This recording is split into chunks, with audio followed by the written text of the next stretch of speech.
आदरणीय यस कार्यक्रमका सभापति महोदय र आजको कार्यक्रमका प्रमुख अतिथि राष्ट्रिय प्रजातन्त्र पार्टीका अध्यक्ष माननीय राजेन्द्र लिङ्गदेनज्यू र पार्टीका निवर्तमान अध्यक्षज्यू, पार्टी उपाध्यक्षज्यू र टाढा टाढाबाट मनभरि पीडा राखेर आफ्नो छातीभन्दा माथि, आफ्नो मुट्टुभन्दा माथि राष्ट्रिय झण्डा चन्द्र सूर्य बोकेर आउनुभएका, यस्तो समयका बावजुद, यस्तो डरका बावजुद यी भ्रष्टहरूको मुट्टुमा ढ्याङ्ग्रो बजाउनलाई आउनुभएका मेरा प्रिय आमा बुवा दाजुभाइ तथा दिदीबहिनीहरूमा स्वीकार्नुहोस्, जय राष्ट्रवाद, जय नेपाल। सबैले हामी हाम्रा साथीहरूलाई लगेर थुनेका छन्।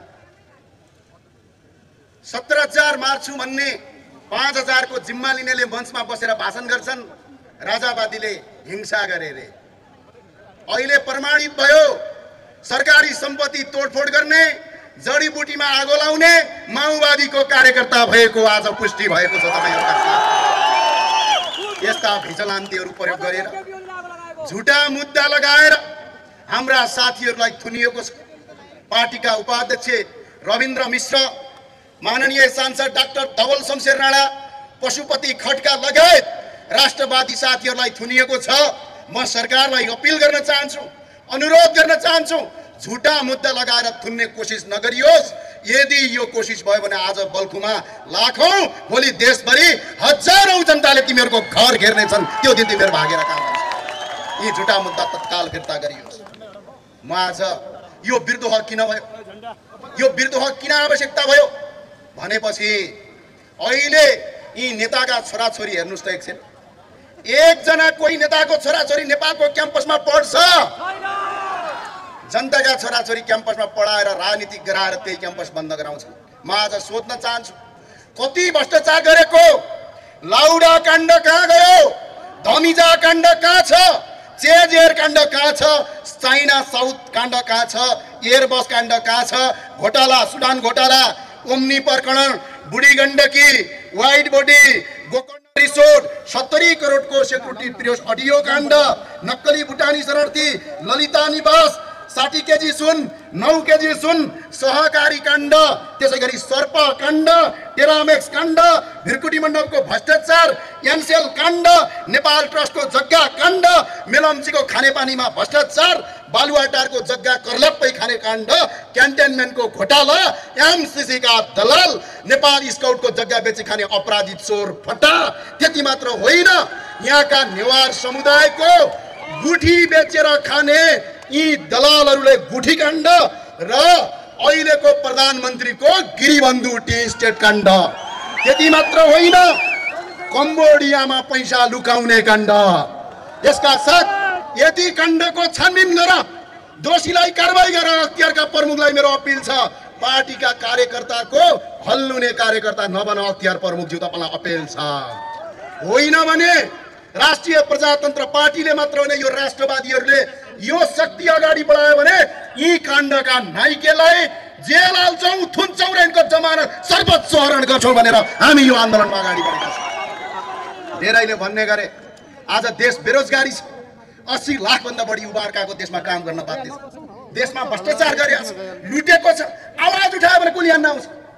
यो देश तिमीहरूले आर्जिया हो, यो देश नेपाली जनता र राज संस्थाले आर्जेको हो, मार्क्स र लेनिनले होइन। यो जे मन लाग्यो त्यही नगर। आज बेरोजगारी भयो, अहिले गणतन्त्रमा धेरै उपलब्धि गर्यौं रे भनेर भाषण गर्छन् केही साथीहरू।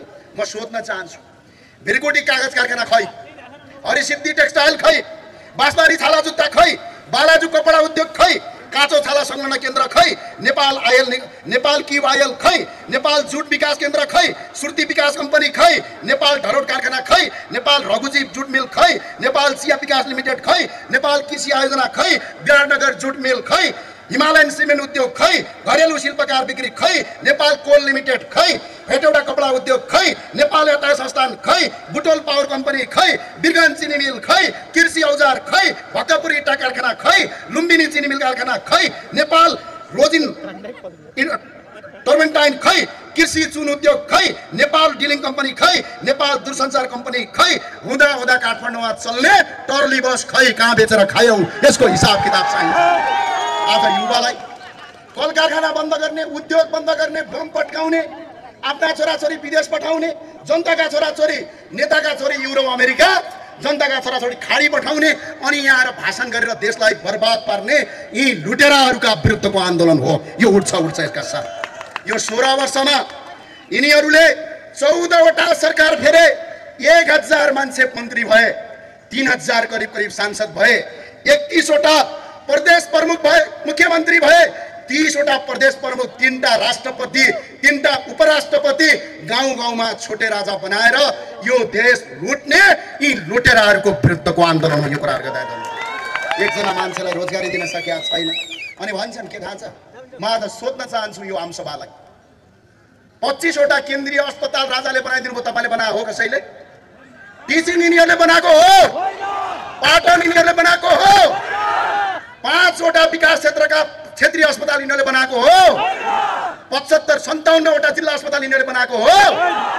एउटा अस्पताल बनाउनु छैन, एउटा विद्यालय बनाउनु छैन, एउटा उद्योग कल कारखाना बनाउनु छैन। सिर्फ पार्टीका कार्यकर्ता पाल्ने, त्यही कार्यकर्ता लुट्ने, देश बर्बाद पार्ने, आफ्ना छोराछोरी युरोप अमेरिका पढाउने, जनताका छोराछोरीलाई यहाँ त्रिभुवन विश्वविद्यालय गरेर ढुङ्गान भन्ने यसका विरुद्धको आन्दोलन हो। त्यो भावनाले भन्छु म तपाईलाई, 24,818 वटा विद्यालय 2044 सालमा बनेका छन्। यो तिमीहरूले बनाएको हो? खुब भाषण गर्छौ कांग्रेसका गगन थापा र विश्व प्रकाश शर्मा जे हो। आज सुनाउन चाहन्छु, यो 24,818 वटा स्कुल र बाबुराम भट्टराईले पनि सुनन्, राजाका पालामा पढ्न दिँदैन थियो भनेर जनता भट्काउने, उनै राजाका पालामा एसएलसीको बोर्ड फटुल्ला। यस्तो झुटो कुरा गर्ने, यी झुटा कुरा गर्नेलाई झन्डै 1440 क्याम्पस मध्ये आज 539 क्याम्पसहरू बन्द हुने अवस्थामा छ। एक वर्षमा 71,000 मान्छेले यो देश छोडेर अर्को देशमा पढ्न बाध्य छन्। 7 लाखभन्दा बढी युवा अर्काको देशमा बेलचा हान्न जाँदैछन् हरेक वर्ष। आज अवस्था यस्तो छ। 6 वटा विश्वविद्यालय तिमीहरूले बनाएको हो, त्रिभुवन विश्वविद्यालय तिमीहरूले बनाएको हो, संस्कृत विश्वविद्यालय तिमीहरूले बनाएको हो, काठमाडौँ विश्वविद्यालय तिमीहरूले बनाएको हो। एउटा विश्वविद्यालय बनाउन सक्नु छैन। आज देशको माओवादीका साथीहरूलाई मेरो अपिल छ, 10 वर्षको युद्धमा यो देशले 1 खर्ब 30 अर्ब रुपैयाँ क्षति बेहोर्यो। आजको मूल्यलाई यदि मापदण्ड गर्ने हो भने 5 खर्ब रुपैयाँ यो देशको भौतिक संरचना ध्वस्त पार्यो। यसको ब्याज सहित प्रचण्डको सम्पत्तिबाट हरणोपण गर्नुपर्छ। के परिवर्तन भयो? प्रचण्डजीका छोरी मन्त्री, सांसद, बुहारी मन्त्री, छोरी मेयर, भाइ जुवाई, छोरो नाति सबैलाई पदमा पुग्नका लागि यो देशले 305 खर्ब आजको मूल्यमा झन्डै 15 खर्ब 1500 अर्बको भौतिक क्षति भयो। यसको एक माओवादीले तिर्नुपर्छ। यो एउटा साथ हामी 1100 वटा ठुला र साना उद्योगहरू बन्द गराए। यदि यो डाटा फेक छ भने नेपालको कुन मञ्चमा आउँछौँ हामी तयार छौँ तिमीहरूसँग बहस गर्न। 1100 वटा ठुला र साना उद्योग बन्द गरायौ, 1 लाखभन्दा बढी घरेलु उद्योग बन्द गरायौ, 6 लाखभन्दा बढी मान्छेलाई बेरोजगार बनाएर आज विदेशमा बेलचा हान्न बनायौ। यसैका लागि हो तिम्रो क्रान्ति। हामी यो चाहन्नौ देशमा जनताबाट प्रत्यक्ष निर्वाचित कार्यकारी प्रधानमन्त्री ल्याउँछौँ। यी घुँडा टेक्ने र र्याल काट्नेलाई सजाका लागि यो देशबाट बहिष्कार गर्छौँ। यो आन्दोलनका लागि साथीहरू, अस्ति एक दिन कांग्रेसका महामन्त्रीले विश्व प्रकाश शर्माजीले एउटा गलत डाटा संसदमा पेश गर्नु। राजाका पालामा देश गरिब थियो, अहिले देश धनी भयो भन्नु। यदि कसैले सुन्नु भएको छैन भने आदरणीय नेता विश्व प्रकाश शर्माको कानमा बस्ने गरेर सुनाइदिनु होला। प्रति व्यक्ति आएको कुरा लिएर उहाँले झुट बोल्नु भएको थियो संसदमा। हामीले संसदमा ठिकै छ त, जनताले फैसला गर्लान् भनेर चुप लागेर बस्यौँ। तर आज जवाफ दिने बेला भयो। गगन थापाले झुट बोल्नुभयो, विश्व प्रकाश शर्माले झुट बोल्नुभयो। यो गनाउने तन्त्र, विदेशीको दलाल तन्त्र राख्नका लागि सिस्टर निर्मलाको फन्ड कति चलाउँछौ साथीहरू? अब बन्द गर, राष्ट्रवादीको झण्डा उठिसकेको छ। म आज भन्न चाहन्छु, सुन्नुहोस् तपाईँले, प्रति व्यक्ति आए 2044 सालमा, पत्रकार साथीहरूले पनि सुन्नुहोस्, प्रति व्यक्ति आए 2044 सालमा नेपालको $146 थियो भने हाम्रो छिमेकी राष्ट्र चीनको $284 थियो 2044 सालमा। आज चीनको प्रति व्यक्ति आए $24,360 छ भने नेपालको $1,456 छ। झन्डै 37 वर्ष अगाडि चीन जम्मा हामी नेपाली भन्दा $98 धनी थियो, तर आज $22,904 चीन अगाडि छ। तिमीहरूले देश लुट्यौ कि लुटेनौ? यसबाट, यो डाटाबाट तिमीलाई अब 138 थियो अरे 44 सालमा, अहिले 1400 भयो भन्छन्। 2044 सालमा सुनको मूल्य 3000 रुपैयाँ तोला थियो।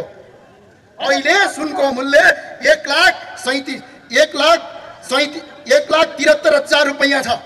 अनि सुनको मूल्य 3000 का 1,73,000 का।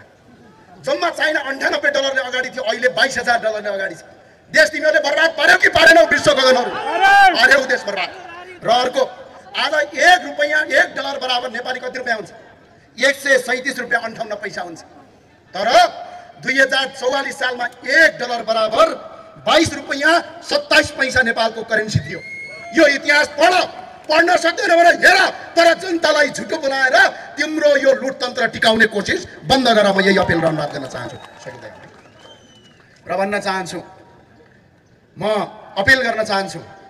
आज यो देशमा वैदेशिक ऋण 26 खर्ब पुग्यो। आज 80 लाख युवाहरू विदेशमा छन्। 15 खर्ब 7 अर्ब 84 करोड रुपियाँ यी नेता कार्यकर्ता पाल्दै 1 वर्षमा खर्च हुन्छ। हामीलाई किन चाहियो 884 जना सांसद? 205 जना सांसद भयो भने यो देश कहाँ पलट हुन्छ? आवश्यकता छ। अनि त्यही भएर म सबैलाई भन्न चाहन्छु, तपाईहरुले बिजुली निशुल्क बाल्नुहुन्छ? खै हातमा त पर का मान्छे बिजुली निशुल्क बाल्छ कि बाल्दैन? पानी निशुल्क पाइन्छ? सडक राम्रो छ? शिक्षा निशुल्क छ? रोजगारी छ? अनि के का लागि नि होला हामीले भन्ने? 300% कर लिन्छन् यिनीहरूले। 1 वर्षमा 300% भन्दा बढी कर उठाएका छन् यिनीहरूले। त्यही भएर म एउटा गीतबाट तपाईलाई भन्न चाहन्छु, जन्मदेखि मृत्युसम्म करै करको भारी, न त शिक्षा न त स्वास्थ्य, कर केका लागि? अब जनतालाई अपिल गर्न चाहन्छु, विदेशमा रहेका नेपालीलाई अपिल गर्न चाहन्छु, यदि यिनीहरू नवीन सम्झौतामा आउँदैनन्, प्रदेश खारेज गर्दैनन्, यी छोटे राजाको अन्त्य गर्दैनन्, यदि यिनीहरूले जनताबाट प्रत्यक्ष निर्वाचित कार्यकारी प्रधानमन्त्री गर्दैनन्, यदि हिन्दू बुद्ध किराँत सहितको वैदिक सनातन हिन्दू राष्ट्र गर्दैनन्, यदि राष्ट्रपतिको ठाउँमा राजा राख्दैनन् भने नेपालभरिका जनताले कर तिर्नु हुँदैन, विदेशबाट रेमिटान्स पठाउनु हुँदैन। यी त्यही दिन गल्छन्। त्यसका लागि तपाईहरु तयार भएर बस्नु होला। मेरा साथीहो, यो आन्दोलनको सुरुवात यो आज भाषण होइन। हाम्रा साथीहरूलाई एकपटक जोरदारका साथ भनौँ, हाम्रा साथीहरूलाई रिहाई गर। आवाज भएन, यतिले पुग्छ पुग्दैन। हाम्रा साथीहरूलाई रिहाई गर। भ्रष्टाचारी मुर्दाबाद, उखान टुक्का मुर्दाबाद। याद कर सरकार, याद कर, सडकमा होस् संसदमा होस्, यो भ्रष्टाचारीका विरुद्धमा खडा हुन्छौँ, चाहे छातीमा तातो गोली हान, 1 इन्च पनि पछाडि डराएर बस्दैन। त्यही भएर साथीहरूको आक्रोश अब फुट्छ। यो देशको मुटुभित्र दबेको आक्रोश अब फुट्छ। तिम्रा ताकत र दिग्दमले छेक्न सक्दैनौ। यो ज्वालामुखी अब फुट्छ, यो ज्वालामुखी अब फुट्छ। सत्यको आवाज सधैँ बलियो हुन्छ, सत्यको आवाज सधैँ बलियो हुन्छ, मेटिँदैन कहिले यो गाथा। सत्यको आवाज सधैँ बलियो हुन्छ, मेटिँदैन कहिले यो गाथा। भ्रष्टाचारी, देशद्रोही, आतंकवादीलाई अन्त्य गर्ने खाएका छौं कसम र बाछा, खाएका छौं कसम र बाछा। कति थिचोमिचो गर्छौ, कति लुकाउँछौ तिम्रो बेइमानी, कति थिचोमिचो गर्छौ, कति लुकाउँछौ तिम्रो बेइमानी। जनताको सागर उर्लन्छ, बगाउँछ तिम्रो शैतानी, जनताको सागर उर्लिन्छ, बगाउँछ तिम्रो शैतानी। डरको पर्दा च्यातिन्छ अब, डरको पर्दा च्यातिन्छ अब, मौनता अब टुट्छ। डरको पर्दा च्यातिन्छ अब, मौनता अब टुट्छ। भ्रष्टाचारको जरा उखेलिन्छ, नयाँ बिहानी टुट्छ। भ्रष्टाचारको जरा उखेलिन्छ, नयाँ बिहानी टुट्छ। तिम्रा महलहरू ढल्नेछन्। यो केपी कमरेडले प्रचण्ड र शेरबहादुर देउवाले सुनन्। तिम्रा महलहरू ढल्नेछन्, तिम्रा महलहरू ढल्नेछन्, तिम्रो शासन सकिन्छ। तिम्रा महलहरू ढल्नेछन्, तिम्रो शासन सकिन्छ। पीडितहरूको आँसुले तिम्रो सिंहासन भत्किन्छ, पीडितहरूको आँसुले तिम्रो सिंहासन भत्किन्छ। जति रोक्न खोज्छौ उति नै यो आन्दोलन अगाडि बढ्छ, जति रोक्न खोज्छौ उति नै यो आन्दोलन अगाडि बढ्छ। भ्रष्टाचार मुक्त नेपालको सपना अब साकार हुन्छ, भ्रष्टाचार मुक्त नेपालको सपना अब साकार हुन्छ।